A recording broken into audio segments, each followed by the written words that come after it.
Jadi sosoknya itu tinggi besar, badannya itu penuh bulu semua, kemudian kukunya itu panjang-panjang sampai ke lantai warna hitam, memiliki taring, matanya merah. Hai, assalamualaikum warahmatullahi wabarakatuh. Terima kasih udah mampir di channel YouTube ini. Nah, kali ini aku akan kembali membawakan kisah horor untuk kalian semua. Tetapi sebelum itu, jangan lupa ya guys untuk klik tombol subscribe, like, dan komennya. Dan jangan lupa juga untuk klik tombol loncengnya agar kalian tahu saat aku upload video yang baru.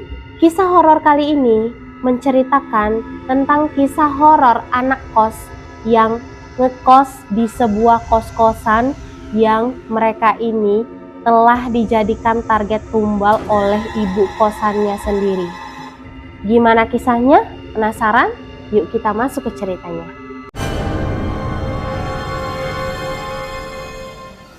Kisah horor ini diceritakan oleh seseorang yang kita sebut saja namanya Aska. Nah, si Aska ini adalah mahasiswa yang sedang berkuliah di salah satu universitas di Kota Bandung. Nah, sebenarnya si Aska ini juga berasal dari Kota Bandung, tetapi jarak dari rumahnya dengan kampusnya ini jauh gitu.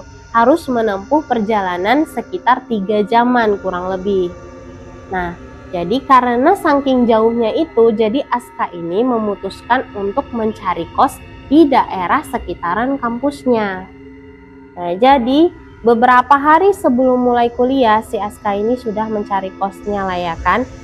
Dan carinya lah sekitar kos, ternyata ketemulah dengan suatu tempat kos yang menurut dia ini cocok karena jarak dari rumah kos itu ke kampusnya ini tidak jauh, hanya sekitar 10 menitan saja. Nah, saat dia lihat cocok dengan keadaannya, dihubunginya lah nomor WA yang tercantum di pagar rumah kos tersebut. Nah, setelah dihubunginya nomor tersebut, ternyata yang menerima telepon tersebut adalah seorang ibu-ibu. Dan ibu ini adalah ibu pemilik kosan tersebut. Nah, jadi setelah ngobrol dari telepon, ibu ini mengajak si Aska ini untuk ketemu di rumah kos itu. Untuk si Aska ini melihat-lihat lah ya kan. Nah, setelah tutup telepon, gak lama si Aska ini pun menuju ke rumah kos tersebut. Nah, masuklah dia melihat-lihat dengan si ibu kos ini. Ibu kos ini kita sebut sajalah namanya Ibu Ida. Nah, setelah masuk, dilihatnya kosan ini benar-benar bagus gitu. Memang tampilan rumah kosnya ini adalah seperti rumah tua, tetapi keadaannya itu masih bersih dan bagus. Dan di dalamnya itu, di dalam kamar-kamar kosnya itu sudah memiliki fasilitas seperti tempat tidur, lemari, listrik, air gitu. Sudah termasuk semua. Dan harga kosnya juga sangat murah, yaitu sekitaran 400.000 aja. Biasanya kalau harga murah kan dia cuma ngasih kamar kosong. Tetapi beda dengan kosan ibu ini. Si Aska ini sudah mendapatkan semua fasilitas tersebut. Jadi si Aska ini senang lah ya kan mendapatkan kosan murah dengan yang sudah ada fasilitasnya gitu. Jadi dia itu masuk ke kosannya itu hanya cuman membawa baju-baju aja kayak gitu. Nah, udahlah dia masuk gitu ke kos-kosannya tersebut. FYI, rumah kos-kosannya si Aska ini kan bentuknya tadi rumah tua dan terdiri dari 8 kamar kos. Nah, jadi sebelum si Aska masuk ini, yang 6 sudah terisi dengan anak kos yang lain. Nah, si Aska inilah masuk ke kamar yang 7. Nah, jadi pada saat si Aska di situ kan dia keliling tuh ngeliat-ngeliat. Ada satu kamar yang kondisinya itu dikunci, udah dikunci, digembok lagi dan sampai dirantai. Nah, melihat itu, pandangan si Aska ini langsunglah tertuju pada kamar tersebut. Jadi dia mikir, kenapa ini kamar kok sampai dirantai kayak gitu? Karena penasaran, dia tanyalah sama ibu kosnya. Nah, ibu kosnya ini menjawab, oh tidak apa-apa, itu hanya gudang saja. Tetapi yang anehnya, yang ada agak janggalnya, setelah si Aska ini berjalan mengelilingi, ternyata ada satu jendela yang mengarah ke kamar tersebut. Dilihatnya lah kamar tersebut itu ternyata isinya sama dengan kamar-kamar kos yang lain, tetapi posisinya kamar ini tuh agak besar gitu, lebih lebar kayak gitu. Jadi dia heran kenapa kamar ini bagus kok dirantai seperti itu. Nah jadi cuman dia itu udah nggak mau mikir yang macam-macam lah ya kan. Karena di sisi lain si Aska ini juga sudah berpikiran kalau biasanya kos-kosan yang sudah bagus tetapi murah pasti ada sesuatu. Cuman dia cuman berpikir oh paling ada horor, paling rumah kos-kosan ini horor gitu ya kan. Tetapi ya dia nggak berpikiran bahwa kos-kosan ini tuh lebih horor dari itu. Karena si Aska ini mikir ya kan, ini rumah udah sebagus itu dengan fasilitas yang lengkap, sampai dapur, kulkas, wifi semua itu udah ada, bisa harga semurah itu ya kan. Cuman ya dia berpikirnya itulah, udahlah bodo amat kayak gitu, yang penting aku dapat kos-kosan yang murah dengan fasilitas yang bagus kayak gitu. Singkat cerita, si Aska ini sudah berjalanlah berminggu-minggu tinggal di kos-kosan tersebut. Jadi selama dia tinggal di situ, kos-kosan itu tidak ada kejadian apapun. Nah, jadi otomatis selama dia udah lama lah beberapa minggu di situ, dia itu kan dekat lah dengan teman-teman kosan yang lainnya. Jadi mereka nih saat kumpul cerita-ceritalah satu sama lain. Nah di situ si Aska tanya-tanya lah sama mereka, ada kejadian apa di sini kayak gitu ya kan. Nah teman-temannya ini mulailah cerita bahwa di sini juga memang sering ada kejadian-kejadian horor. Nah jadi kayak mereka itu sering mendengar ada benda-benda yang jatuh sendiri gitu, padahal nggak ada apa-apa tiba-tiba bendanya jatuh sendiri. Kadang musik juga hidup sendiri. Terkadang mereka itu ada mendengar suara kayak rame-rame di dapur, padahal nggak ada orang sama sekali. Mereka itu mendengar kayak ada orang yang masak, kayak mau ada acara kayak gitu di dapur, padahal saat mereka lihat itu tidak ada apapun. Nah yang paling ekstrimnya lagi, ada satu kejadian selama mereka ini tinggal di kosan itu. Jadi mereka ini kan pagi-pagi semua mau kuliah, mandi gitu ya kan. Di kamar mandi ini, mereka ini melihat kamar mandinya itu posisinya sedang tertutup, seperti ada orang di dalamnya yang lagi mandi. Padahal kondisinya kan di dalam kos-kosan itu cuman mereka berenam gitu. Nah mereka berenam ini juga posisinya semuanya lagi di luar kamar mandi. Jadi kan heran, ini siapa yang lagi ada di dalam kamar mandi, karena posisi pintunya itu terkunci. Nah, jadi mereka tunggu di situ lama, tapi nggak ada yang keluar juga kayak gitu ya kan, karena penasaran apa mungkin ada yang masuk kamar mandi. Jadi mereka penasaran, tapi nggak keluar juga kayak gitu. Dan akhirnya ada salah satu anak kosnya tersebut memberanikan diri lah gitu untuk mengetuk pintu kamar mandi tersebut sebanyak 3 kali. Jadi dia ketuk pintunya 3 kali dan dia mengucapkan kalau siapapun yang ada di dalam tolong cepat, karena mau bergantian, kami mau pergi kuliah kayak gitu dia nyebutnya. Dan gak lama setelah anak kos ini mengatakan hal seperti itu, pintu kamar mandi itu langsung terbuka. Nah, mendengar cerita itu si Aska ini kan dia nggak takut, cuman dia langsung berpikiran seperti dugaanku, ternyata di sini memang horor kayak gitu. Cuman menurut si Aska nih ya kan, masih tidak begitu menakutkan lah gitu ya kan. Jadi dia itu santai aja. Nah, cerita-cerita yang lain lah mereka ini. Mereka ini sudah akrab nih satu sama lain, jadi enak lah kayak gitu ngobrolnya. Karena mereka ini semua ternyata satu kampus. Setelah kejadian itu Aska pun tetap ngekos di situ karena dia merasa masih aman-aman saja. Sampai 6 bulan lamanya dia ngekos di rumah kos itu, dan dia tidak juga merasakan hal yang menakutkan kayak gitu. Sampai akhirnya di 6 bulan terakhir itu, nah disitulah si Aska ini sudah tidak tahan lagi dan memutuskan untuk keluar dari kos itu. Kenapa si Aska ini tidak tahan lagi? Nah begini ceritanya. Jadi suatu hari adalah seseorang yang kita sebut saja namanya Abdi masuk ke kos itu. Nah jadi kondisinya mereka ini kan udah penuh kamarnya ini. Jadi heran lah ya kan, kok bisa ini ibu kosnya ini menerima satu orang lagi. Dan kebetulan si Abdi ini kondisinya sedang melamar di kampus mereka untuk bekerja sebagai admin. Nah, jadi diterima sama ibu tuh, tapi mereka ini heran. Jadi si Abdi ini mau tidur di mana kayak gitu. Dan ternyata si Abdi ini diletakkan di kamar kos nomor 8. Yang tadinya kos-kosan itu yang dibilang gudang sama ibu kos itu, yang kondisinya itu di rantai tadi loh. Nah, jadi si Abdi ini disuruh ditaruh lah gitu di kamar kos tersebut. Dan betul saja, ternyata saat dibuka, isi kos-kosannya tersebut memang benar lebih luas dengan fasilitas yang lengkap, sama juga dengan kawan-kawan yang lain, cuman kamarnya itu lebih besar, juga lebih mahal. Kamar ini harganya 600.000, beda dengan teman-teman yang lain. Ya teman-teman yang lain kan cuma 400.000 aja gitu. Nggak terasa si Abdi ini juga udah 1 mingguan gitulah berada di kos-kosan yang sama dengan si Aska. Nah di situ dia mulailah cerita-cerita dengan teman-teman yang lain, termasuk juga dengan si Aska. Nah di situ ternyata si Abdi juga mengalami hal-hal yang serupa dengan teman-temannya yang lain, yaitu dia juga sering melihat benda-benda jatuh sendiri.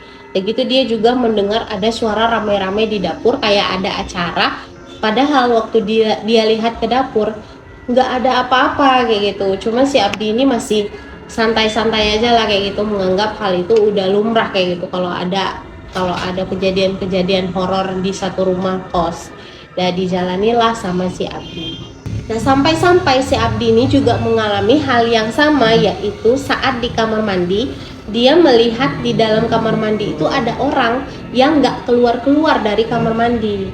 Nah dia heran, kayaknya semua orang di kosnya itu ada, jadi siapa yang ada dalam kamar mandi? Jadi ditungguin aja sama si Abdi dan nggak keluar-keluar. Nah mendengar ceritanya si Abdi ini, si Aska bilang, jadi kalau seandainya ada kejadian kayak gitu, ketuk aja pintunya 3 kali dan katakan siapapun yang ada di dalam tolong cepat keluar, soalnya kita mau bergantian kayak gitu. Si Aska juga menjelaskan bahwa hal kayak gitu terjadi sering setiap ada orang baru di sini.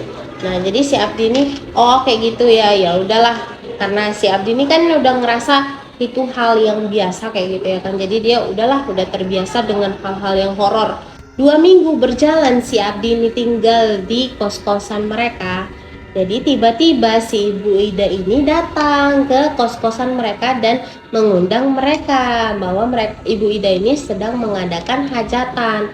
FYI, rumah Ibu Ida ini agak jauh lah dari rumah kos-kosan mereka. Dan Ibu Ida ini nggak pernah biasanya datang ke rumah kos-kosan itu kecuali kalau seandainya ada orang baru nih datang. Nah heran aja kayak gitu, tiba-tiba Bu Ida ini kok dateng gitu ya kan, ngundang di acara hajatannya. Nah dengan tanpa pikir-pikir panjang, mereka ini semua menyetujui lah untuk datang ke acara hajatannya Ibu Ida ini. Dan herannya lagi, ternyata acara hajatan Ibu Ida ini yang diundang hanya anak-anak kosan itu saja. Nah, jadi karena mereka ini berpikiran anak kos, jadi nggak berpikiran macam-macam. Biasanya kan anak kos, lumayan nih kan ada hajatan, jadi makan besar kayak gitu. Jadi mereka nggak pikir panjang, mereka tetap datanglah ke acara hajatannya Ibu Ida. Nah acara hajatannya itu lumayan besar, makanannya cukup lengkap dah. Makanlah mereka di situ dengan senang ya kan, ketawa ketiwi, karena Bu Ida di situ menyambut mereka dengan senang kayak gitu, dengan ramah. Jadi ya udah makan semuanya, makanlah mereka, sampai-sampai si Aska ini membungkus bawa pulang untuk kuliahnya besok kayak gitu. Jadi dia membawa bekal dari rumahnya Ibu Ida, saking kayaknya enaknya makanannya dan kayaknya Ibu Ida ini baik kayak gitu ya kan. Nah jadi pulanglah mereka, si Aska ini bawa bontot lah ke rumah kosan mereka. Jadi bontot tersebut ditaruhlah di kulkas oleh si Aska. Nah setelah acara hajatan itu selesai, mereka balik ke kos ya kan, bersih-bersih lah mereka semua.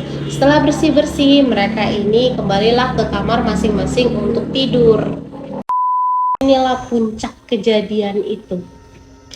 Jadi kan mereka ini kan semua udah tidur lah. Jadi si Aska ini masuklah ke kamarnya setelah bersih-bersih. masuklah dia dan langsunglah berbaring ke tempat tidur. Ya, tidurlah dia. Tiba-tiba si Aska ini bermimpi.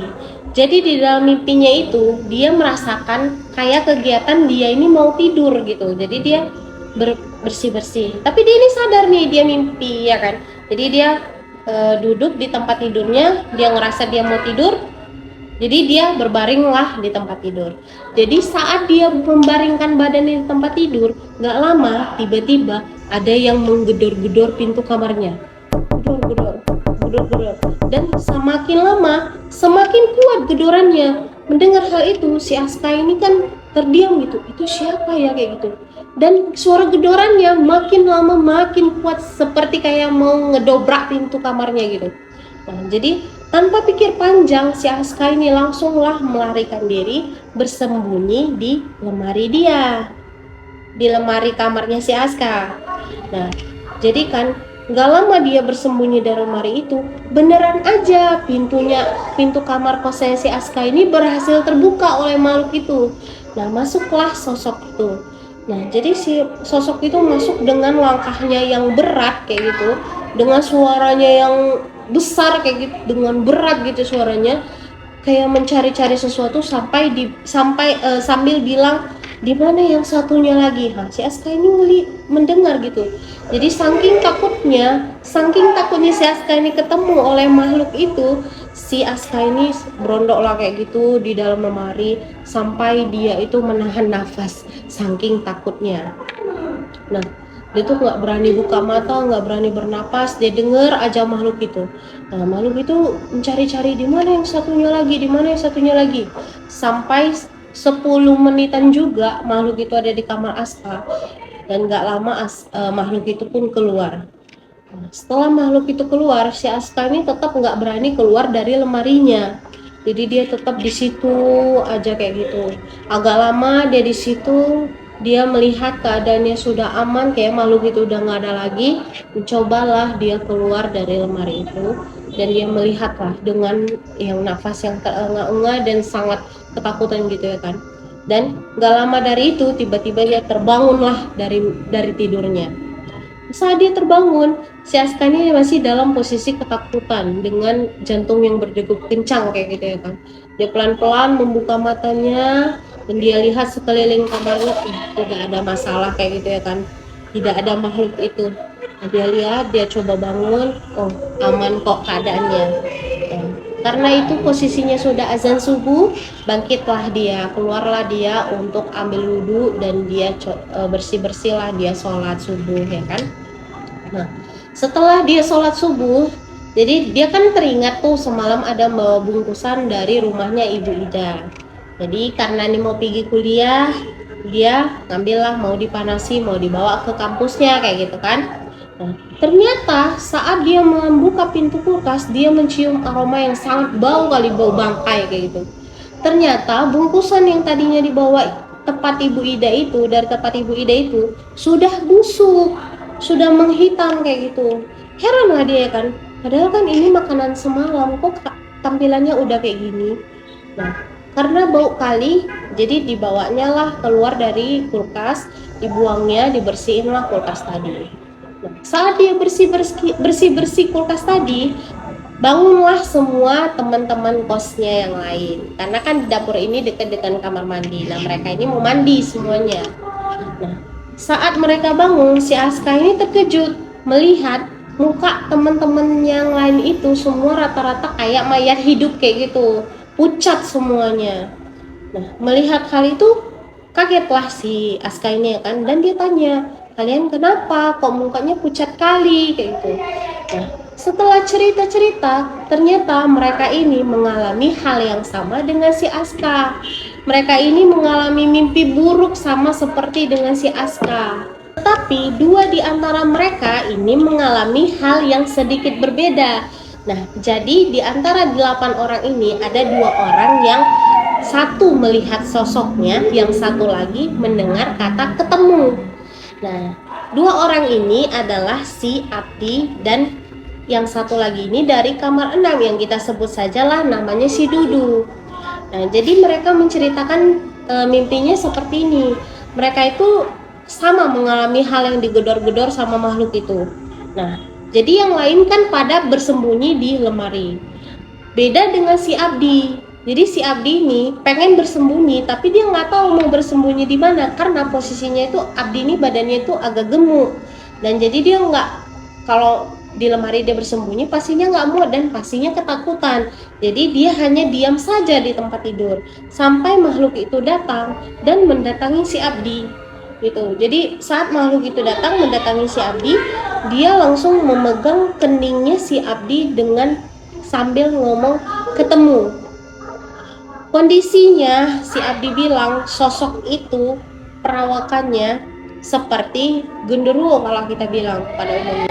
Jadi sosoknya itu tinggi besar, badannya itu penuh bulu semua, kemudian kukunya itu panjang-panjang sampai ke lantai warna hitam, memiliki taring, matanya merah gitu ya kan. Jadi dia datang masuk dan langsung kayak menyentuh keningnya si Abdi dan bilang ketemu kayak gitu. Nah, nggak lama dari itu Abdi langsung bangun karena udah azan subuh, sama seperti kayak si Aska tadi, cuma si Aska kan berhasil bersembunyi. Nah, yang satu lagi temennya si Dudu, jadi dia ini kondisinya berhasil juga bersembunyi di dalam lemari, tetapi ternyata dia mendengarkan kata yang berbeda dari kawan yang lainnya. Jadi kalau yang 6 orang lainnya itu mendengarkan kata-kata si sosok ini kan, di mana yang lainnya, di mana yang satunya kayak gitu ya kan. Tetapi si Dudu ini bukan mendengarkan hal itu, melainkan dia mendengar kata ketemu. Nah, jadi mereka berdua inilah yang berbeda dengan 6 teman yang lain. Nah, mereka ini heran lah ya kan, tapi mencoba tidak berpikiran negatif, berpikiran positif aja kayak gitu ya kan. Nah, udah selesai cerita-cerita, waktu terus berjalan, jadi mulailah mandilah mereka. Nah, mereka ini mengedeluankan si Abdi karena si Abdi ini kan seorang karyawan di kampus mereka. Jadi mereka, udah Abdi kok mandi duluan lah kayak gitu ya kan. Nah, jadi saat Abdi ini mau menuju pintu kamar mandi, mereka ini terkejut semuanya melihat punggungnya si Abdi ini ada luka cakaran, goresan kayak gitu sangat panjang dan itu merah kayak gitu. Jadi ada luka goresan panjang dan merah. Jadi ditanya sama kawannya, kenapa punggungmu itu kok ada luka cakaran kayak gitu. Nah, si Abdi melihat lagi gitu ya kan, loh, aku nggak tahu, nggak ada rasa sakit sama sekali, kenapa ya kayak gitu. Nah, karena waktu pun berjalan terus, ya udahlah diabaikanlah sama mereka semua. Mandilah si Abdi ini ya kan. Dan mandilah semua. Setelah si Abdi bergantian mandi dan pergilah mereka semua ini ke kampus berkegiatan seperti biasanya. Dan tidak hanya di mimpi itu saja. Jadi saat mereka ini mau pergi semua keluar dari rumah kos, tiba-tiba mereka ini melihat ibu kos sudah ada di depan rumah mereka. Jadi kan si Abdi inilah duluan yang lewat gitu ya kan, mau pergi. Pas jumpa dengan si Abdi ini, ibu kosnya itu sangat ramah sekali kayak gitu. Jadi dia bilang, ayah bu, Abdi gitu, iya mau pergi, ramah kali kayak gitu. Udah pergi si Abdi, lewatlah mereka ini yang mau pergi ke kampus. Itu pandangan Ibu Ida dengan mereka yang 7 lagi ini sangat berbeda dengan pandangan Ibu Ida ke Abdi. Nah, jadi boro-boro mereka melihat gitu. Saat mereka menegur Ibu Ida aja, Ibu Ida hanya melengos kayak gitu, kayak nggak suka, kayak jijik kayak gitu nengok mereka. Ya, tapi mereka tuh ngerasa udah bodo amat lah, udah terlambat kayak gitu. Jadi mereka pergi aja kayak gitu. Waktu pun berlalu, selesailah kegiatan perkuliahan mereka.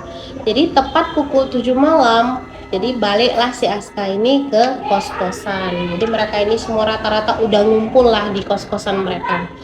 Sampai saat di rumah, mereka ini terkejut melihat si Abdi dan si Dudu, 2 orang tadi, tiba-tiba demam, sakit kepala, sakit semua, pokoknya badannya sakit-sakit gitu.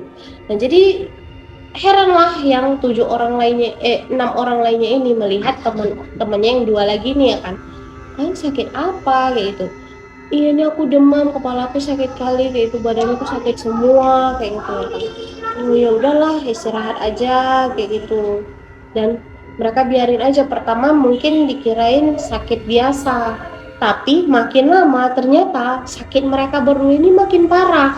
Sampai-sampai mereka ini guling-guling di dalam kamar kosannya, kayak udah berantakan kayak gitu, sana kemari, gelisah dan guling-guling kayak gitu saking sakitnya. Sampai-sampai teman-temannya yang lain termasuk si Aska ini bingung lah ya kan, panik juga kayak itu, kenapa ini mereka berdua kayak itu, sampai mereka ini memanggil tetangga-tetangga yang lain, tetangga-tetangga sekitaran rumah kos mereka. Nah, sampai datanglah mereka, tetangga-tetangga mereka ini kan ngelihat teman-temannya si Abdi dan si Dudu. Nah, mereka lihat kok bisa sakit kayak gitu, apa mau di berobat atau apa. Cuman ada salah satu warga tetangganya mereka yang kita sebut sajalah namanya Mbah Mijan. Jadi Mbah Mijan ini adalah seorang kayak ustadz yang biasanya dia itu meruqyah orang-orang yang sakit lah gitu. Nah, jadi melihat dua orang temannya ini, dicobalah diruqyah oleh Mbah Mijan ini. Nah, diruqyahlah mereka berdua. Jadi setelah diruqyah mereka ini udah agak tenang. Nah, jadi setelah agak tenang, semua temennya ini langsunglah telepon orang tuanya mereka, orang tuanya Abdi, orang tuanya Dudu, karena kan memang tempat tinggal orang tuanya mereka ini nggak jauh gitu, masih satu kota walaupun beda beberapa jam lah kayak gitu perjalanan. Udah dihubungilah kayak gitu. Nggak lama setelah itu kan orang tua mereka ini datanglah ke rumah kosnya itu untuk menjemput si Abdi dan si Dudu. Dan pulanglah mereka ini dibawa orang tuanya. Nah, setelah orang tuanya itu datang dan mereka ini sudah pulang semuanya, Mbah Mijan ini langsunglah mendatangi teman-teman yang lainnya, yang 6 orang lagi termasuk si Aska. Mbah Mijan mengatakan, cepat kalian keluar dari rumah ini, nyawa kalian udah tidak aman lagi. Nah, saat Mbah Mijan mengatakan itu, si Aska pandangannya melirik ke ibu kosnya. Nah, dia lihat ibu kosnya itu kayak pandangannya itu sinis sekali ke Mbah Mijan. Mereka yang berenam ini tidak pikir panjang, langsung beres-beres baju. Mereka langsung semuanya siap-siap dan langsung pergi dari situ pulang ke rumah masing-masing tanpa berpamitan dengan Bu Ida. Walaupun si Aska saat itu baru aja membayar uang kos selama sebulan ke depan, tapi dia nggak pikir panjang lagi karena posisinya sudah separah itu kayak gitu. Masa tiba-tiba habis mereka dari acara hajatan Bu Ida, tiba-tiba mereka ini langsung sakit kayak gitu ya kan. Berarti kan ada sesuatu. Nah, hal itulah yang membuat mereka tidak berpikir panjang lagi, langsung menuruti kata Mbah Mijan. Nah, pulanglah mereka ke rumahnya masing-masing tanpa memikirkan Bu Ida sama sekali. Singkat cerita, tidak terasa waktu berjalan, si Aska pun sudah semester 5. Nah, saat dia semester 5, nggak lama dia mendengar kabar duka. Jadi dia mendengar kabar duka bahwa si Abdi itu sudah meninggal dunia. Jadi si Abdi ini kan mantan karyawannya dari kampus mereka. FYI nih ya, setelah kejadian itu si Abdi memang sudah tidak bekerja lagi. Jadi karena dia itu mantan karyawan di kampus tersebut, jadi dibuatlah papan kayak pengumuman kabar duka kayak gitu bahwa si Abdi ini meninggal dunia. Jadi si Aska ini mendengar hal itu kayak ada suatu rasa kesel, penyesalan kayak gitu. Coba aja dulu nggak post di situ, pasti si Abdi itu nggak meninggal kayak gitu ya kan. Atau andai aja mereka tidak datang ke acara hajatan itu. Ada rasa penyesalan kayak gitu dari si Aska.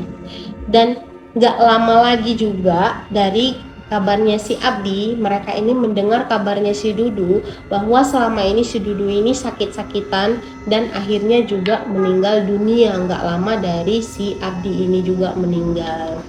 Jadi mereka berdua ini telah menjadi tumbal dari ibu kos-kosannya si Aska yang lama. Sangat disayangkan sekali ya. Padahal niatnya aja mereka itu hanya ingin menimba ilmu gitu. Karena nggak mau terlalu jauh, jadi mereka itu nggak sengaja lah mungkin ya kan mencari dan mendapatkan kos yang akhirnya merenggut nyawa mereka. Nah, kita bantu doakan juga, kirim Al-Fatihah untuk si temannya Aska, si Abdi dan Dudu, semoga arwah mereka diterima dan sudah damai di sisi Allah Subhanahu wa taala. Dan setelah si Aska cerita ini, ternyata sampai sekarang masih ada kos-kosannya Ibu Ida ini masih berdiri. Semoga aja Ibu Ida ini sudah bertaubat dan tidak ada lagi berhubungan dengan hal-hal gaib seperti itu untuk kekayaan kayak gitu. Dan semoga juga kita selalu dilindungi oleh Allah Subhanahu wa taala. Sampai di sini dulu cerita si Aska tadi. Gimana? Kalau kalian suka atau ada yang mau ditambahkan, boleh komen di bawah ini ya guys. Dan juga kalau kalian mau kirim kisah horor, boleh email ke email yang akan aku cantumkan di deskripsi ini. Sampai di sini dulu ceritanya. Terima kasih atas waktunya yang sudah menonton, and see you the next video. Bye.